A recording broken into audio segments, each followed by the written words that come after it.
आज हम लोगों को क्लास 7 मैथमेटिक्स पहला चैप्टर फर्स्ट पढ़ाने जा रहे हैं और उसका वीडियो हम बना करके आप लोगों को भेजेंगे। तो पहला चैप्टर है पूर्णांक। पहला चैप्टर पूर्णांक है। पूर्णांक शून्य सहित धनात्मक और ऋणात्मक संख्याओं के समूह को पूर्णांक कहते हैं। पूर्णांक दो तरह की संख्याओं से बने होते हैं। एक होता है धन पूर्णांक और ऋण पूर्णांक।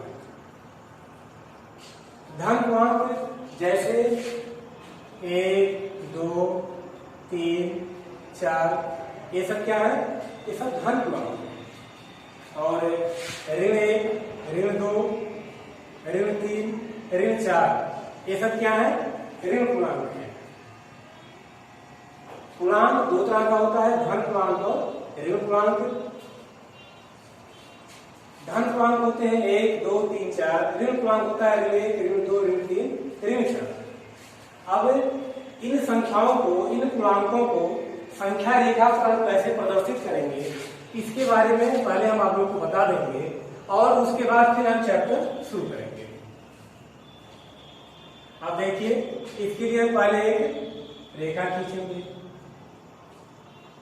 दोनों तरफ एरो का निशान, तीर का निशान बना देते हैं और बीच में इसके 0 लिखते हैं। 0 शून्य लिखते हैं बीच में। इसके दाहिने ओर की संख्याएं धनात्मक होती हैं और बाएं तरफ की संख्याएं ऋणात्मक होती हैं। तो हम दाहिने तरफ समान दूरी पर नंबरिंग कर देंगे।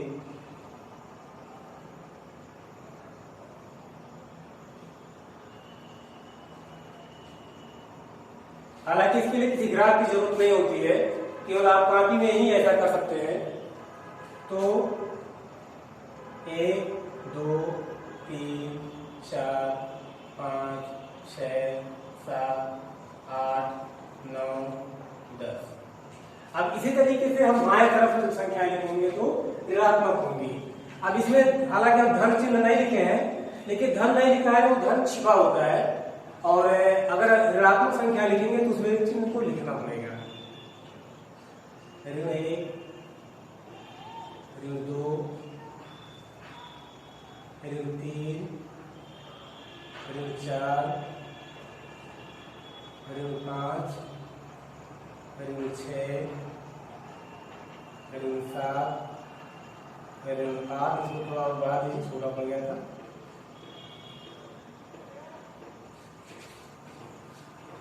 ऋण 9, ऋण 10। तो ये हो गया संख्याओं को रेखा पर प्रदर्शित करना।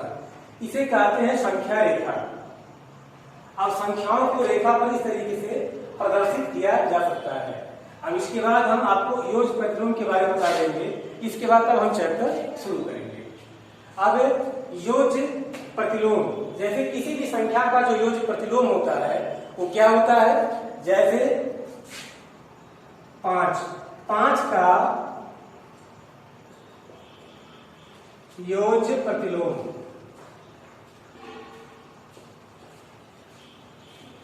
5 का योग प्रतिलोम क्या होगा? ऋण 5 होगा। किसी भी संख्या का जो योग प्रतिलोम होता है उसका चिन्ह बदल जाता है। धनात्मक है तो ऋणात्मक हो जाता है और ऋणात्मक है तो धनात्मक हो जाएगा।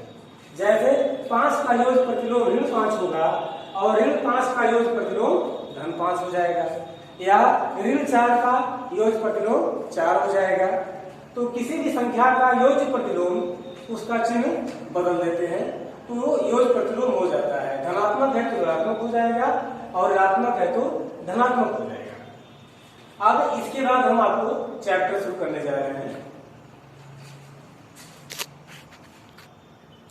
हाँ, तो देखिए, आप लोग को एक्सरसाइज पढ़ाने जा रहे हैं। प्रश्नावली 1.1 है। यह है कि आप लोग जो है चैनल को सब्सक्राइब करना मत भूलिएगा और इसको सब्सक्राइब जरूर कर दीजिएगा।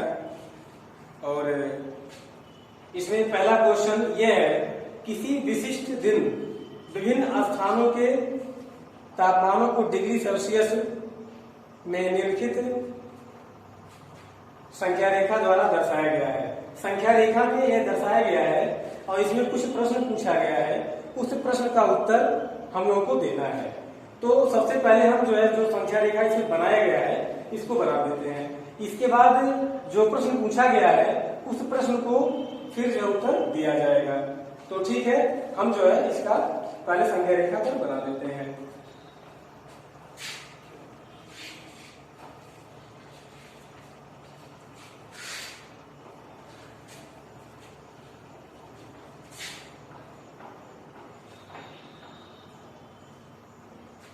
ये जगह का नाम है लाहौल स्पीति।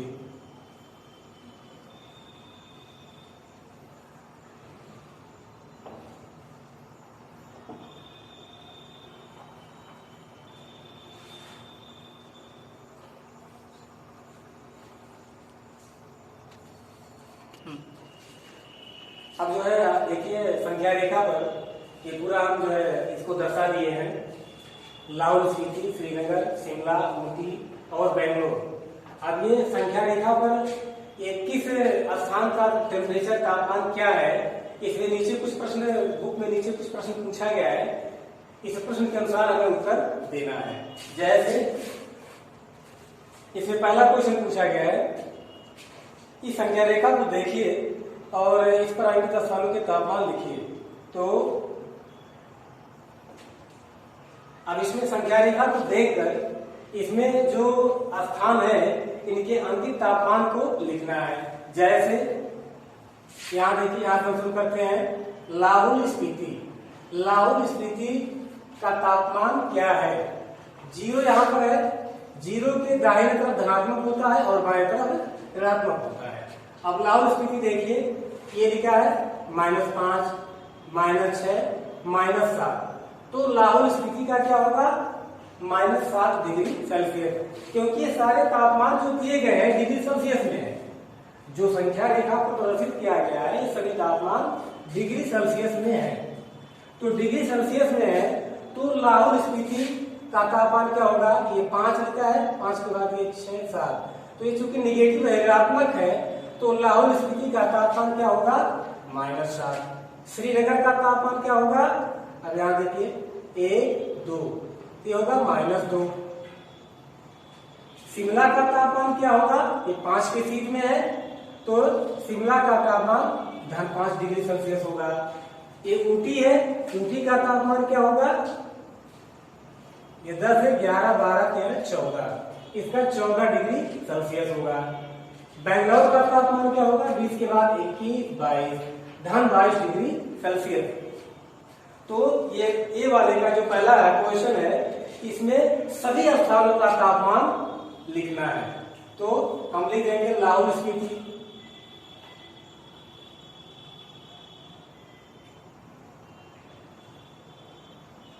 लाहौल स्पीति का तापमान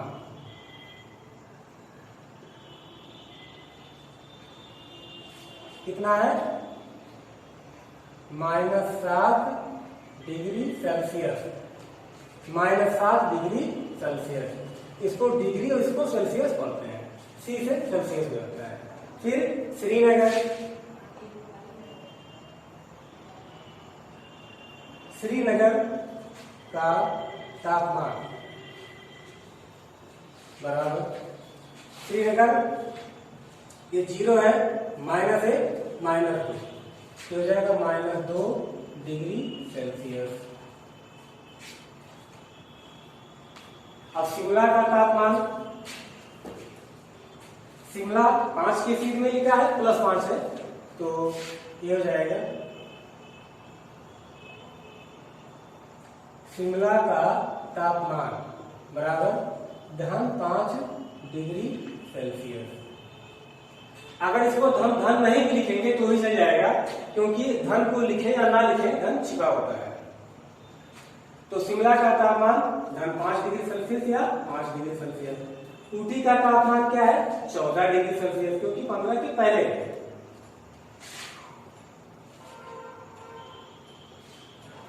ऊटी का तापमान या तो यहां से गिन लीजिए, 10 के बाद 11, 12, 13, 14। धन 14 डिग्री सेल्सियस। बेंगलोर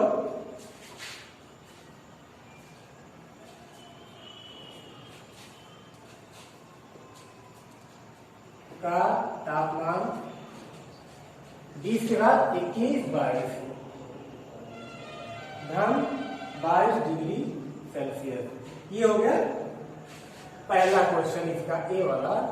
इसमें सबका पूछा गया था तो ये सबका हो गया। फिर इसमें पूछा गया है उपयुक्त स्थानों में से सबसे गर्म और सबसे ठंडे स्थानों के तापमानों में क्या अंतर है।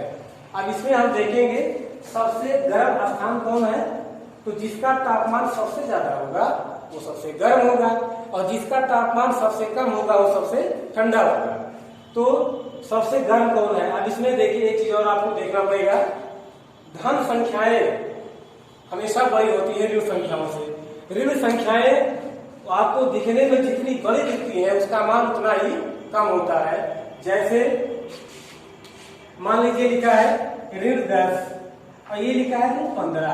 अगर इसमें हम पूछे कि कौन छोटा है कौन बड़ा है, तो दिखने में संख्याएं बड़ी दिख रही है लेकिन ये दोनों में सबसे छोटी है, क्योंकि ऋण संख्याएं दिखने में जितनी बड़ी दिखती हैं उसका मान उतना ही कम होता है। तो अब इसमें हम देखेंगे कि धन जो सबसे गर्म स्थान होगा, जिसका तापमान सबसे ज्यादा होगा वो सबसे गर्म होगा। तो इसमें सबसे ज्यादा तापमान किसका है, बेंगलोर का। बेंगलोर का तापमान क्या है 22 डिग्री सेल्सियस। और सबसे कम किसका है, सबसे कम है लाहौल स्पीति। सबसे कम किसका है लाहौल, क्योंकि इसका क्या है -7 है, इसका -7 है और बेंगलोर का 22 है। दोनों का अंतर, तो इसमें बी वाला है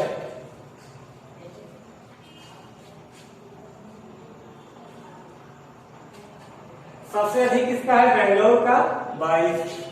तो धन 22 अंतर पूछा गया है घटाना है माइनस, और लाहौल स्पीति का कितना है -7 है।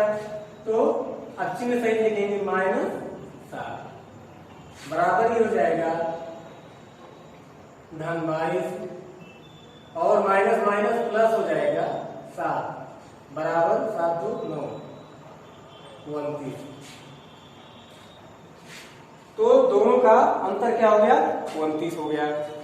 फिर है लाहौल स्पीति एवं श्रीनगर के तापमान में क्या अंतर है। लाहौल स्पीति एवं श्रीनगर के तापमान में क्या अंतर है।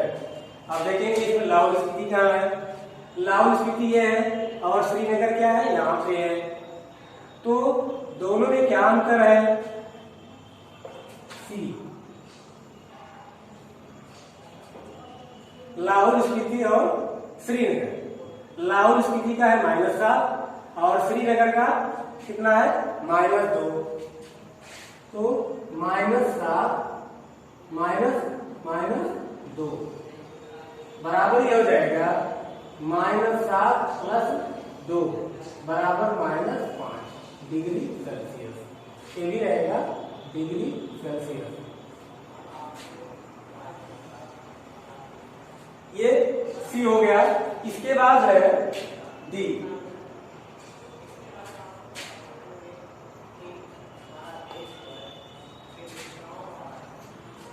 डी है क्या हम कह सकते हैं कि शिमला और श्रीनगर के तापमान का योग शिमला के तापमान से कम है। शिमला और श्रीनगर के तापमान का योग, शिमला कहाँ पे है, शिमला का तापमान 5 है और श्रीनगर का -2। तो शिमला और श्रीनगर के तापमान का योग, शिमला और श्रीनगर के तापमान का योग। शिमला का है 5 और श्रीनगर क्या है, धन -2, तो ये हो गया 5 - 2 = 3 डिग्री सेल्सियस। तो ये शिमला और श्रीनगर के तापमान का योग हो गया।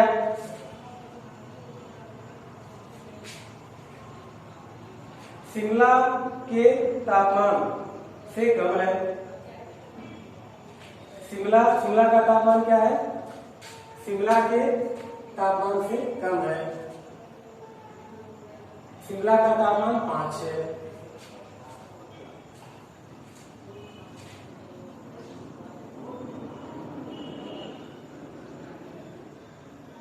शिमला का तापमान बराबर धन 5। अब आप ये देख रहे हैं कि ये योग ये 3 है और ये धन 5 है, तो ये कम है, तो इसका उत्तर हो जाएगा हाँ। इसका उत्तर क्या हो जाएगा, हाँ। जो प्रश्न पूछा गया है कि क्या हम कह सकते हैं कि शिमला और श्रीनगर के तापमान का योग शिमला के तापमान से कम है? क्या इन दोनों स्थानों के तापमान श्रीनगर के तापमान से भी कम है? श्रीनगर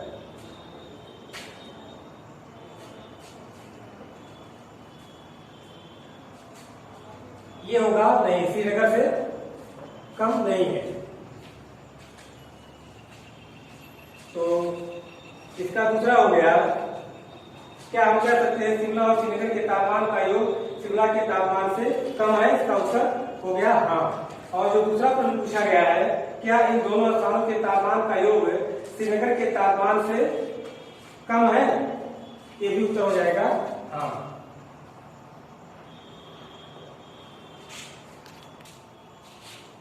हाँ, तो आप लोग जो है सभी लोग के पास बुक होना बहुत ही आवश्यक है, क्योंकि बिना मैथमेटिक्स की पढ़ाई बिना बुक का तो इम्पॉसिबल है, संभव ही नहीं है।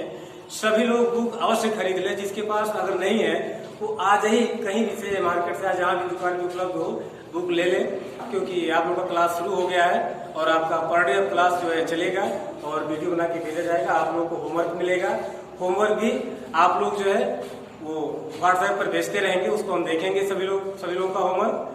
और जो भी होमवर्क दिया जाएगा उसको डेली का डेली आप लोग जो है करके और उसको व्हाट्सएप कर दीजिए और यहाँ पर डे देखा भी जाएगा। तो इसका दूसरा क्वेश्चन आप लोगों को हम बताने जा रहे हैं। किसी प्रश्नोत्तरी में सही उत्तर के लिए धनात्मक अंक दिए जाते हैं और गलत उत्तर के लिए ऋणात्मक अंक दिए जाते हैं। यदि 5 उत्तरोत्तर चक्रों द्वारा प्राप्त किए गए अंक 25, ऋण 5, ऋण 10, 15 और 10 थे, तो बताइए अंत में उसके अंकों का कुल योग कितना था। यहाँ लिखा है किसी प्रश्नोत्तरी मतलब कोई टेस्ट या कोई परीक्षा है, उसमें जो कॉपी चेक हो रहा है उसमें जो प्रश्न सही है उसमें धनात्मक मार्क दिए जा रहे हैं और जो गलत है उसमें ऋणात्मक मार्क। धनात्मक और ऋणात्मक मार्क का मतलब ये होता है कि जो भी मार्क आप पाए हैं उसमें से भी कम हो जाता है। जैसे मान लीजिए 2 क्वेश्चन आपका सही गया तो 20 नंबर पा गए। अगर तीसरे क्वेश्चन गलत होने की वजह से अगर इन्हें 5 नंबर पाए हैं तो 20 नंबर में से आपका 5 नंबर और कम हो जाएगा, तो आपका 15 ही नंबर टोटल माना जाएगा। तो ये होता है धनात्मक और ऋणात्मक मार्क। तो इसमें से 5 प्रश्नों का है, तो इसमें कुछ प्रश्न सही थे तो उसमें धनात्मक मार्क दिए गए हैं और कुछ प्रश्न गलत थे तो उसमें ऋणात्मक मार्क दिए गए हैं। तो इसमें कुल मार्क या कुल अंक का टोटल आपको बताना है। तो इसमें हम कुल अंक का टोटल आपको यहाँ जो है समझा के बता दे रहे हैं। तो कुल प्राप्त अंक हो जाएगा, ये दूसरा प्रश्न है, कुल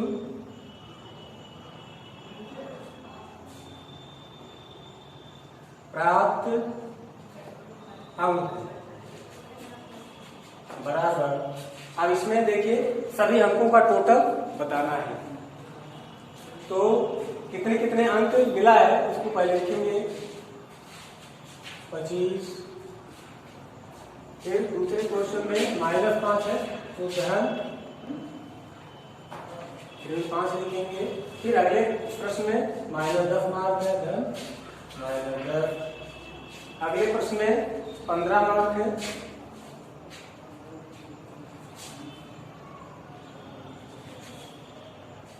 फिर अगले क्वेश्चन में 10 मार्क है, धन 10।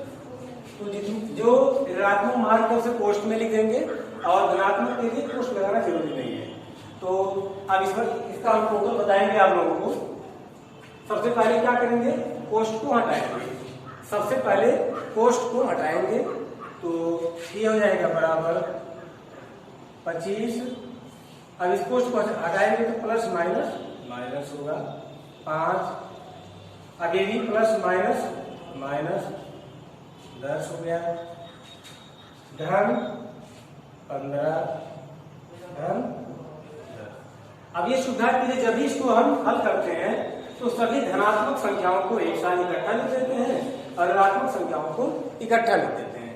अब इसमें देखिए ये संख्या और ये धनात्मक है। अब ये 25 ऋण 5 लिखा, ये ऋण चिन्ह 5 के लिए है, 25 के लिए नहीं है, क्योंकि चिन्ह हमेशा संख्या के बाएं तरफ लिखा जाता है। अब 25 के बाएं तरफ कोई चिन्ह नहीं लिखा है तो इसे धनात्मक माना जाएगा। अब ये ऋण जो चिन्ह लगा हुआ है ये 5 का चिन्ह है, ये 25 का नहीं। तो इसमें हम क्या करेंगे, सभी धनात्मक संख्याओं को एक साथ लिख देंगे। ये है 25, इसके बाद क्या है धन 15, फिर धन 10। अब धनात्मक संख्या पूरा हो गया। अब इसके बाद ऋण संख्याओं को लिखेंगे, ऋण 5 ऋण 10। अब ये हो गया क्या संख्या है 1 2 3 4 5, इसमें भी 1 2 3 4 5। अब क्या करेंगे, इन धन वालों को जोड़ दीजिए, 25 15 10। तो 25 और 15 40 10 50। आगे दोनों ऋण है तो हमेशा जो है आपको बताया गया है कि समान चिन्हों को हमेशा जोड़ते हैं और अलग अलग चिन्हों को घटाया जाता है। तो इसमें देखिए ऋण 5 और ऋण 10 ये दोनों का चिन्ह समान है तो इसे जोड़ देंगे तो हो जाएगा 15। ऋण ऋण को जोड़ते हैं तो उत्तर ऋण में लिखा जाता है और धन धन को जोड़ते हैं तो उत्तर धन में लिखा जाता है। तो अब ये हो जाएगा ऋण 15। अब 50 ऋण 15, 50 ऋण 15 हो गया। अब 50 में से 15 घटा देंगे, 10 में से 5 गया 5, यहाँ से 4, 4 में से गया 3, ये 35 मार्क। मतलब ये टोटल मार्क हो गया, कुल मार्क कितना हो गया 35। अब इसमें देखिए 5 प्रश्न था, 5 में इसमें 3 प्रश्न सही था तो धनात्मक मार्क दिया गया है और 2 प्रश्न गलत था तो इसमें ऋणात्मक मार्क दिया गया है। तो धनात्मक मार्क और ऋणात्मक मार्क सबको जब टोटल करेंगे तो इसको टोटल करने पे कितना आ गया 35 मार्क टोटल हुआ। यही आपका आंसर हो गया।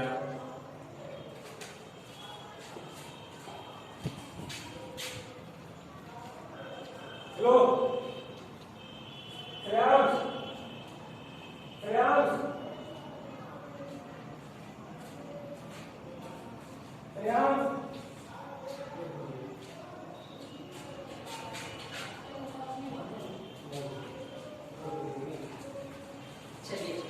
काट देंगे। तो ये क्वेश्चन आपका पूरा हो गया है। इसके बाद अगला क्वेश्चन है तीसरा और चौथा, ये आप लोग को हम होमवर्क में दे रहे हैं और इसको आप लोग जो है हल करके आप ग्रुप में क्वेश्चन को हल करके भेज दीजिएगा और इसको हम चेक कर लेंगे। और इसे दोनों क्वेश्चन को हम जो है आप लोगों को भेज दे रहे हैं।